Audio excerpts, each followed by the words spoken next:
Ek wil aanhak by die lokomotiewe en die trokke en die waans wat die leier na verwys het. Julle wat hier sit, is eintlik die waans. En wat ek wil opdis hierso, is eintlik die inhoud van daai waans, wat ons wil vat na die kiesers toe. Maar terselfdertyd, ons kan nie van die spoor af wegkom en van die sylyne af wegkom as ons nie die groen lig gekry het. En die kiesers daar buite is die mense wat die signale beheer.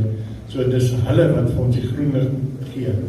Maar ons gaan hulle net die groen lig laat gee as ons hulle kan oortuig dat dit die moeite werd is om vir ons te stem. Ek sê altyd, dis tyd dat die mense nie net saam met die VF+ stem nie. Daar's baie ons daar buite wat sê, ons stem saam met julle, maar dan stem hulle nie vir ons nie. Dis nou ons beurt. Hulle kan saam met ons stem en vir ons stem. En dis die boodskap wat julle en die taak wat ons elkeen as kandidaat het om uit te voer.